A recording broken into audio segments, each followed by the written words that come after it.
Hello, everyone, and welcome to another edition of the Endurance Physios podcast. My name is Dr. Sam Rockwater. I'm joined, as always, by Dr. Will Gonzaba. Howdy, Will. What's up, Sam? How are we doing over in Texas today? Pretty good, man. We're actually on the tail end of a cold front that blew through this week, so I'm enjoying it, dude. Nice. Yeah, Enjoy it before that overcast. summer heat kicks in. Yeah, we're not I like quite it. there yet, so it's been pretty nice. Can't complain. Nice. Awesome. Yeah, man. Today's topic is endurance athlete training camps. So we're just kind of going to talk about it in general, but also too, we'll kind of take a little bit deeper dive into triathlon just because it covers the swim, bike, and run portion of it. But we'll obviously talk about them as in training camps in general as a whole. Um, but Will, do you have any experience as like doing a training camp or running a training camp or like have had friends who've done training camps or like what's your level of like expertise slash what's your level of like uh knowledge about training camps? Yeah, I mean, definitely familiar with them in the sense that endurance athletes will seek these out and do them. And endurance athletes at various levels, and I know that training camps can be sort of like destination type of things where people will travel to these spots to work with coaches for 3 or 4 days, or they could be a smaller scale and done locally. And both of them have their place. Personally, I've never done a training camp, nor have I really necessarily sought out to do one. I certainly like the idea of it, but I just hasn't really been anything that I've explored in too much detail in my life thus far. But certainly here in San Antonio, there are a few. In fact, this past year in February, at the Paragon coaching group, which is this multi-sport triathlon, multi-sport coaching group, hosted their first one out in the hill country in February, and it was very well attended. It looked like it was awesome.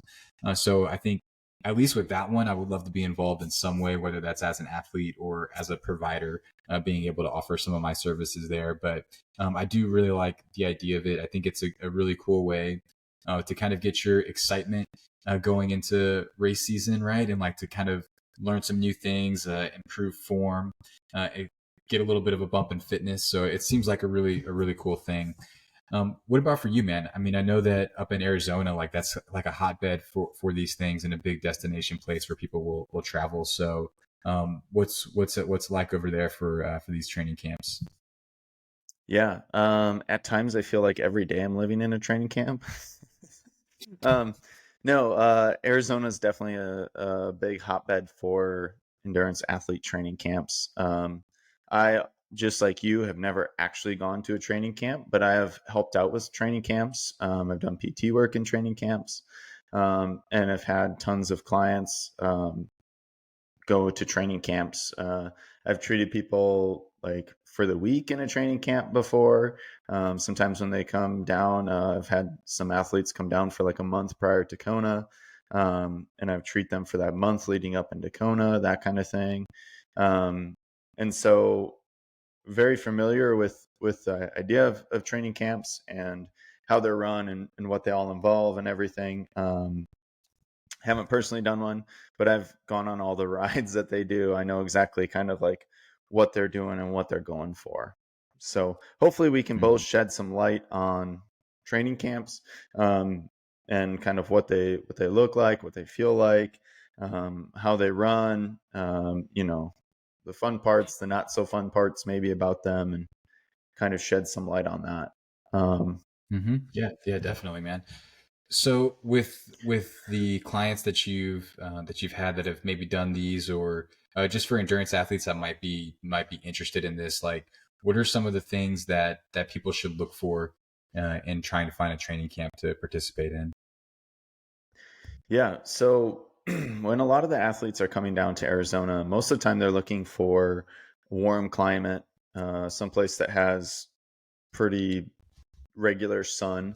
So it tends to be pretty sunny. The chance of rain is low. The chance of crappy cold weather is low. Um, that kind of thing. Most of the time when training camps are coming to Arizona, it is normally in the winter time or like early spring, when it's still really crappy where they live. They're sick of being on the trainer and on the treadmill and in the indoor pool, and they want some vitamin D on their skin, and so they come out to Arizona, and they can ride outside, they can run outside, and uh, I think there was one indoor lap pool in Tucson. Everything else is outdoors. So if that gives you any idea of the sunny and warm That's climate that it crazy. is, yeah. Also, too, people also oftentimes come because it tends to mimic the climate that they're trying to race in. Um, so I know that Tucson and Phoenix is a hotbed for triathletes leading up to um, Ironman World Championships in Kona, or when they were consistently in Kona, um, because it is a lot cheaper than Hawaii for a month, and also too, you can still get that kind of extreme heat, a little bit drier heat. Yes, Kona, Hawaii is on the ocean, so there's a little bit of humidity, but the wind that comes off of there is very similar to the wind in the desert, and it's hot like that. Um, Other places that people oftentimes will look for training camps. I've seen people go up to Flagstaff, Arizona, and do a training camp. Flagstaff is 7,200 feet, and so it's at the base of the at the like the base of the town, and then it all goes up from there. So I've seen people do a lot of running training camps up there for sure, just for the elevation. I've seen people do it in Sedona as well, Sedona, Arizona as well, a little bit lower, but beautiful, awesome, amazing trail running and biking up there.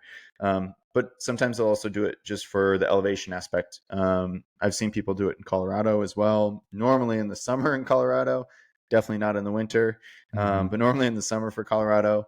I have seen some pro athletes go to Kona and do it in Hawaii or Maui before. I know that some athletes have gone to Texas prior to, so I've seen people train in like around the Houston area to mimic that super hot and humid environment as well. It is at sea level, just like Kona is. So again, with a lot of these triathletes, they'll try and kind of mimic that as best as possible. Um, I don't know if there's anything else that like you would normally look for in a training camp and or other destinations where you think training camps are pretty commonly held. Yeah. Well, I'd say one thing that that we forgot to mention is that some of them have like event specific ones that are for the general public. Like Leadville is one that comes to mind. I don't know if they do this for the mountain bike course, but I know for the run they do. Where it's like if you buy the Mm. training camp, so if you pay whatever it is to go to the Yeah, 3 day training yeah, camp, yeah, I think you automatically get a ticket into the event, and so that can make it pretty easy. I think to participate or find one that's suited for an event that you're training for, or to maybe get an entry into a race that we would otherwise need to be in a lottery or qualify for. So that's something to check out because I think if you're looking at some of these big ticket events like a Leadville, whether it's the mountain bike or the run, mm-hmm. being able to have The some lottery experience system. like at elevation, yeah, like that could be really key for you in terms of your performance of the day when like most working athletes are not going to be able to probably carve time to go to Leadville twice in a year, like once on your own and then like once again through for the race. And so maybe doing it through an event twice is a little bit more feasible because you don't have to plan as much. So there's event specific ones that are like run by those race organizations. So that could be something to look into.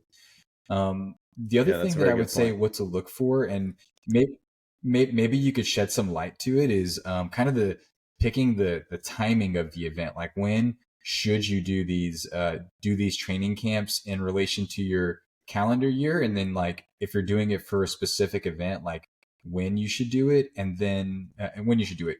I'm thinking like another thing too is like even if it's not a formal training camp where like you're paying to like this organization to run it all for you. I know a lot of athletes here will go and like kind of do their own, like they'll do like a training camp weekend at Big Bend. And so they'll drive down to Big Bend Thursday night, to stay till Sunday, and they'll just do some trail runs that whole time through, in preparation for Yeah.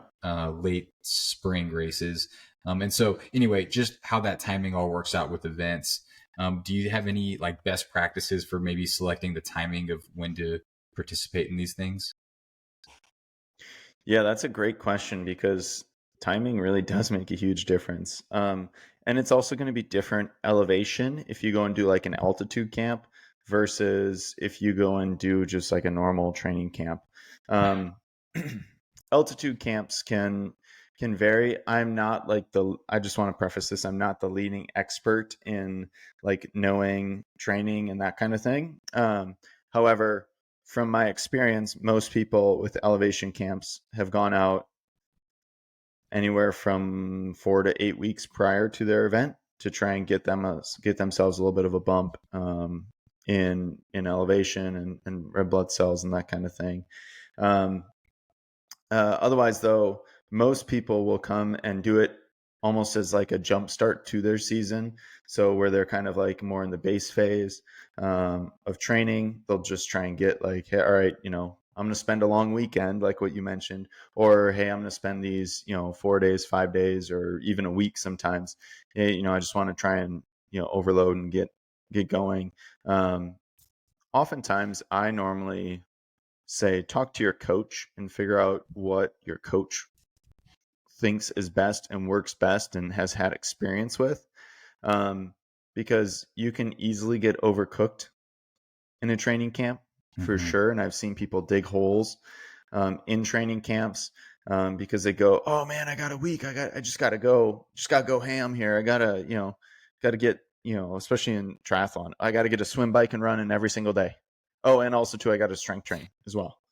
And they go from, doing one workout, maybe two workouts a day to doing four, 3, 4 workouts in a day. Like it's Mm-hmm. too much. And then what happens is then they dig themselves a big fatigue hole. And then they come out of that training camp so dang fatigued and tired. So I do think it is really important, especially if you're working with a coach, to talk with them and figure out when is exactly is the best time to do it. And then make sure that they have a training plan for you during that camp. If you want to ramp up volume during that camp, that's okay, but you need to have someone watching how much volume you're getting so then you're not actually digging yourself a deficit. Um, in general, Yeah, I would say it's not base. just Go ahead. it's not just like a green light to, hey, I've allotted 3 or 4 days to focus on my training. It's not necessarily the green light that you're going to train all day for 3 or 4 days, because for most athletes, most age groupers, like that's just way outside of your realm to produce all of a sudden and then to recover from on the back end. So that's probably a negative training effect overall if you go at it with that mentality. Yeah, absolutely. And then, can you imagine, you sit at a desk job, you do your, maybe one workout in the morning, maybe, quick workout in the evening, and then, you go and just hammer yourself for 5 days. You get so fatigued and tired, and then you go back to your desk job again. Like you're really actually Yeah, right back to it. detraining. And yeah, I mean, you're really not doing great. Yeah. um I would say in general though, most people will try and do this 8 to 12 weeks out from a race. Or I've seen people, they'll either do it as that as like a kind of mid base phase or like a big volume phase. Or I've seen people where in the case of when I was living down in Tucson and people were prepping for Ironman World Championships in Kona, they would come down there for the last month, um, and get heat acclimation, which we had a podcast on recently about that.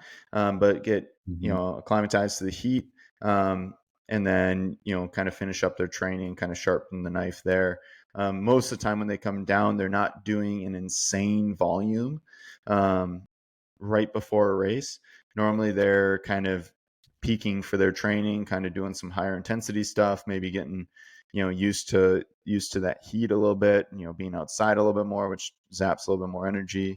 So there's a lot of different ways that you can really take that training camp. I know that was super long-winded answer for the question, but it Oh really yeah. kind of depends. At elevation, you want to give yourself enough time to recover. When you go to a training camp, you want to give yourself enough time to recover or be really smart about it as you're leading up into a race. Yeah. No. I mean, I think it's an appropriate length answer because it can just depend on a lot of things. Elevation, what event you're doing. Is it a triathlon training camp? Is it a cycling? Is it a trail running? Like, what is it? All of those things are going to impact how you answer the timing of all of that. Um, so just to give some people with a little bit more insight onto these things, like how are they? Do you know much about the structure on how these training camps are physically run? Like, what do they do? What do you do in a training camp? Yeah. Yeah. I'm going to talk through a triathlon training camp because that's the ones that I have the most experience with. Um, Now, I imagine run and bike training camps are essentially the same minus the swim or minus the bike or whatever, or both. But essentially, you have your major components. So we're just going to break it down for triathlon. You have your swim component, your bike component, and your run component. Okay. So swims, you're going to do locally, normally at a pool. You're going to find some sort of aquatic center. Um, some people will seek out short course or 25 yards or 25-meter pools.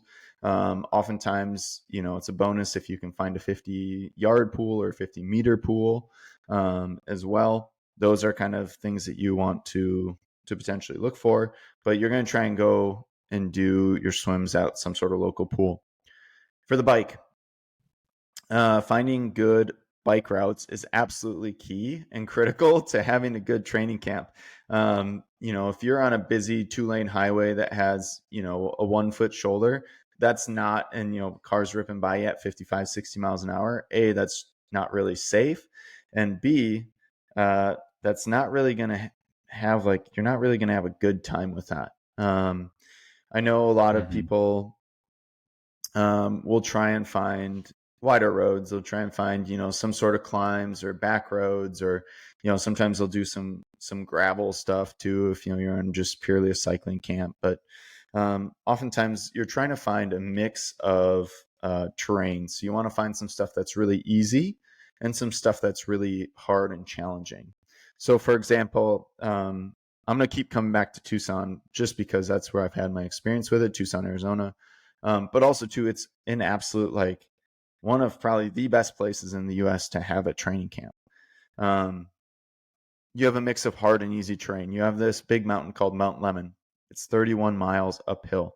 It's 5 to 6 mile grade, pretty dang consistent.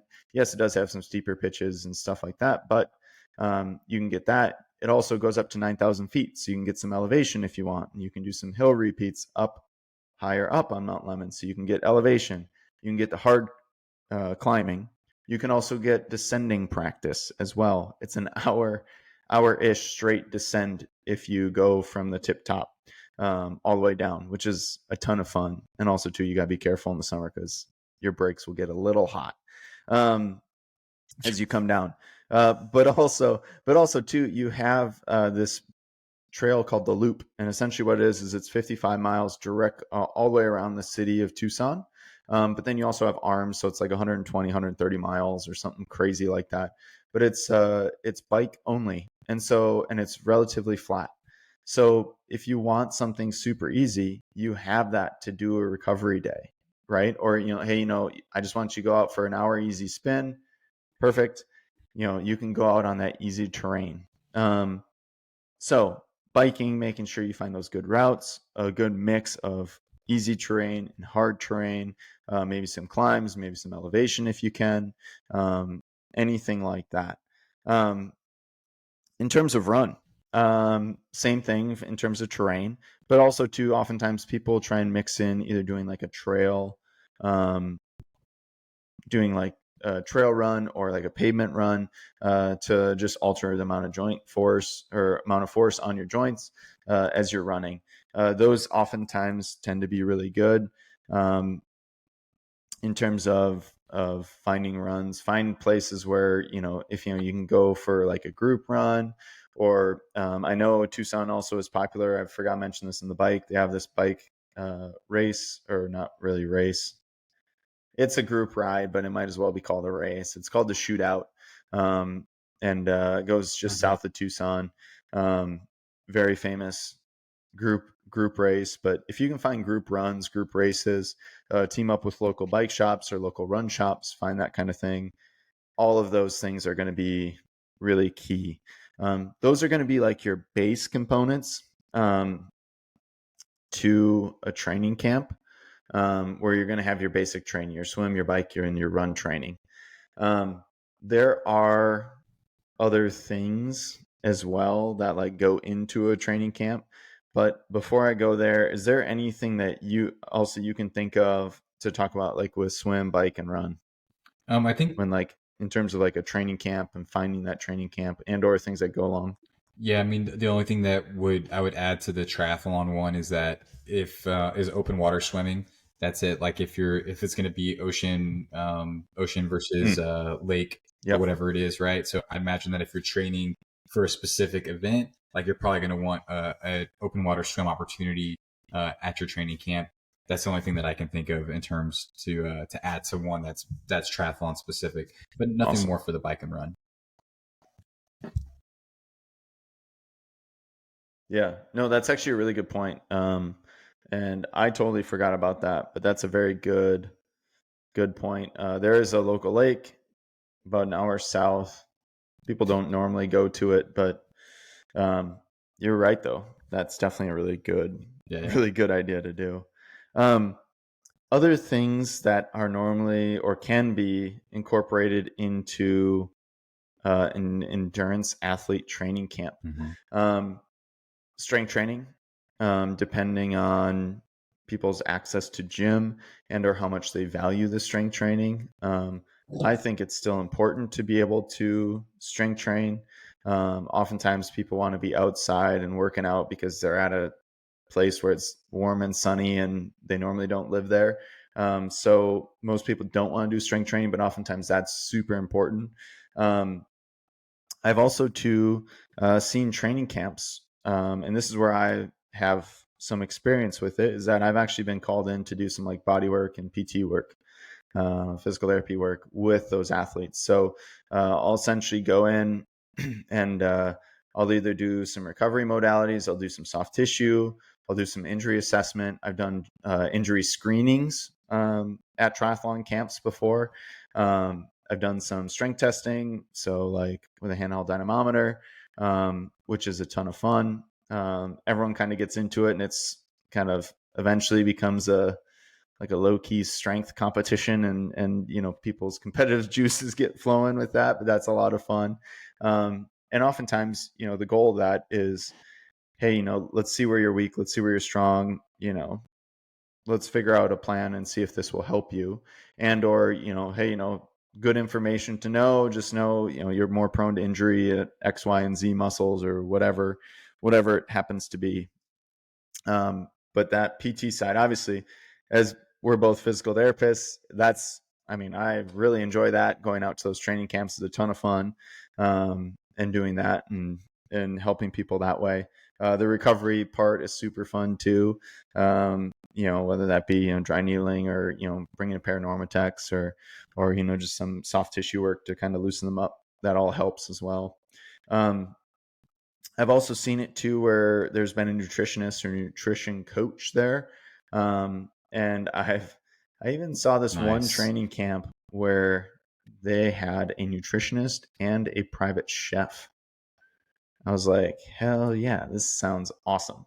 Um, yeah, and so essentially, what was happening is that they would like look at people's training peaks, or they look at their past training for bigger volumes and rides, and then they would look at how much calorie expenditure they had, and then how much they took in, and then essentially try and calculate that out, and then the chef would literally cook them meals um, for Yeah. that, which was insane to see. I mean, that's like pro tour cyclist like level. But also too, I've seen it where they bring in a chef and they just do family style, and people eat until they're full or whatever they need, or that kind Mhm. of thing.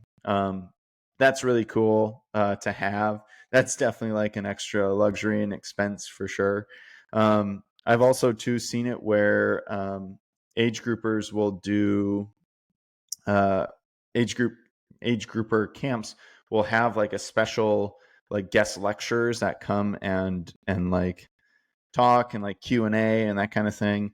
I know Ben Hoffman has done a few of those before from my time working with him, and he'll go and answer questions and talk a little bit about his training and like what to do and some like transition tips or training tips or racing tips or whatever. I've also seen Heather Jackson do that before as well, just locally in the Tucson area from I know both of them. So just knowing that, they've talked with those type of people before, which has been awesome. But oftentimes those special guest lectures too can bring a lot to like a training camp. And also too, it's something kind of fun. Like you've had a hard day of training, you can kind of kick back, people can have a beer or wine or, Yeah, an definitely. I athletic think brew the if you one other want, thing, non-alcoholic stuff. And then, yeah, I've seen listen only to one other thing kind of I'd take give it all offhand, in and kind which of be in was that bike be in fitting. that bubble Airlifting is one thing that I've for seen that as week, and well, that tends to be as pretty well as fun. like swim form assessment, like we'll look at pull videos, like camp. So I've Uh, seen those two things any added in. any That's this as well. other So just like a little bit more things? deeper Go assessments ahead. of equipment and form at various levels. So yes, Mm.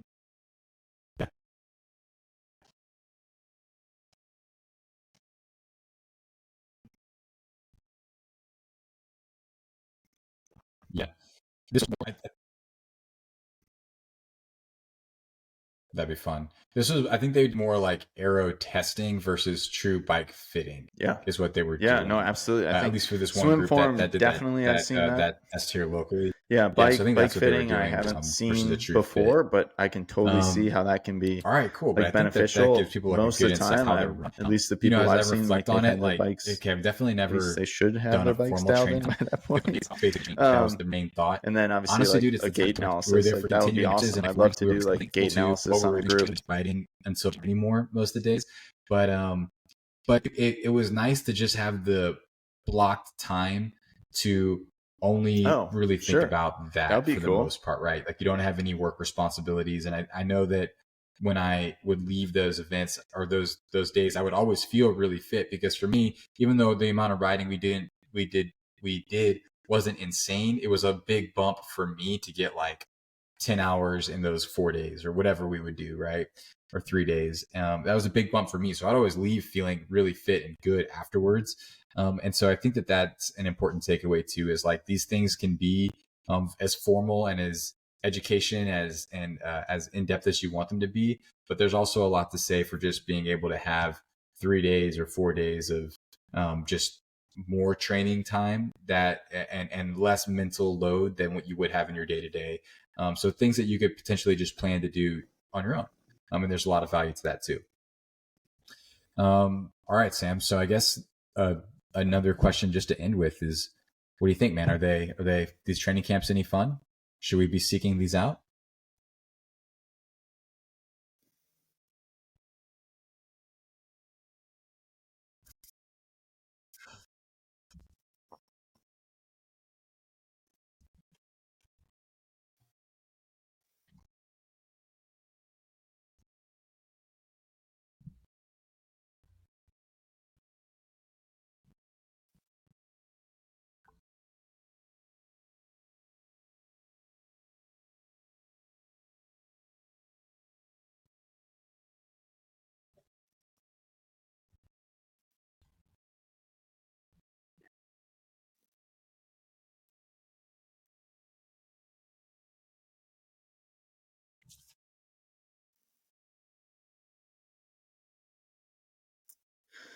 Man, I don't know. I mean, it sounds like a lot of work, No, they're absolutely. Everyone that I've talked to said that they're an absolute blast. I've treated a few people where they literally come every single year for like that 1 week, and they'll call me up and they'll be like, "Hey, I'm in town this week. Can I get some Me treatment too. and stuff like that?" And by all means, absolutely. And it's always fun to go to those environments.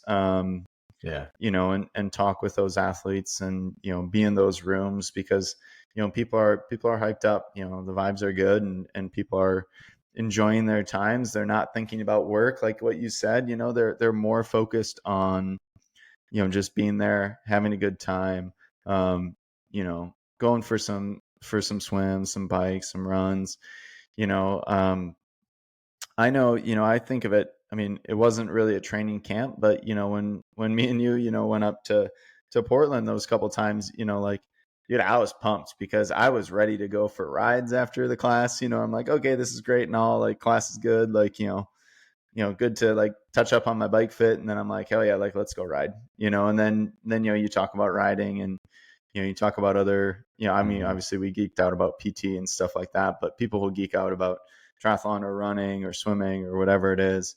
And, Yeah, again, man, like I think, I've never done a formal it's one, just a but fun the time. time And that we if, spent you're, like in yes, Portland, those sometimes two training years doing camps that cost some stuff, like man, that money. was They're a little, so much can be fun, kind of and I loved expensive, it but so much. Just getting to ride and oftentimes though, explore they somewhere tend to be different, very and much just not worth having it, the mental worthwhile load of for, having to worry about anything the else other than experience, riding and my also bike. too And it for didn't really matter. Like, it didn't just matter the if you were, camaraderie the and ride finding went new an hour routes. late. And It didn't matter if it went shoot, I two mean, hours you're late. Like, taking you your do bike whatever a you place want where to, you and never that was probably great. So would have taken your I think bike. people should seek out um like, opportunities to do I this think again, it's even if it's it's informal. absolutely I think it's fun good for your and headspace and just worthwhile. kind of And a good time to I get was lucky excited about training.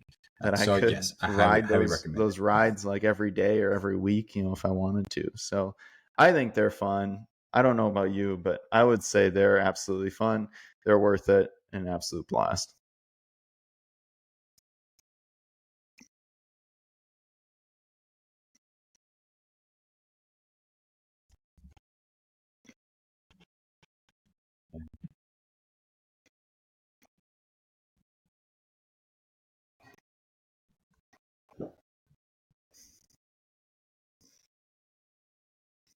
It was awesome. Work trip. Yep. Yeah, work trip. I'm down.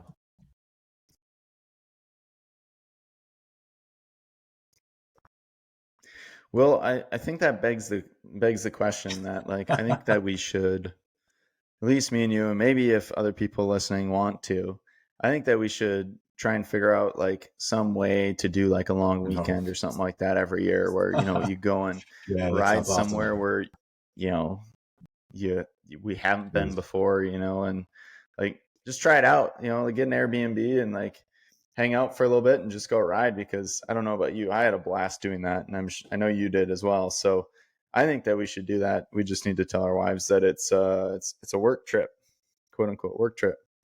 Um, Work trip.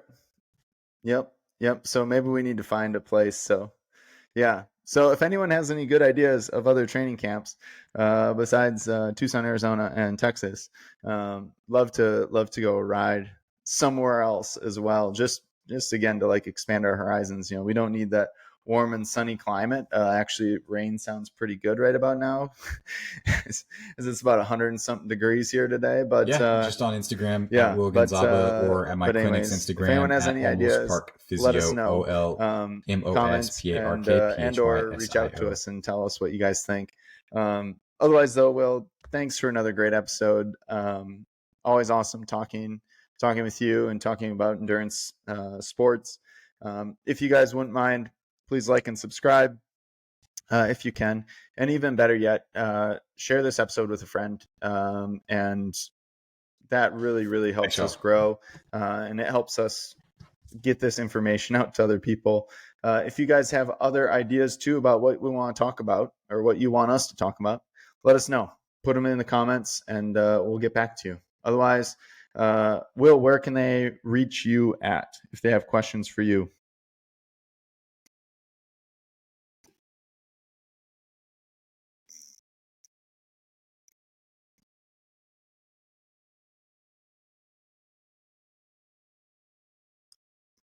Awesome.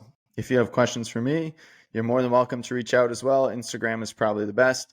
I am at the Endurance Physio. The and Endurance both have an E in it, so it's two E's right in a row there. The Endurance Physio. Otherwise, we will see you guys next week. Peace.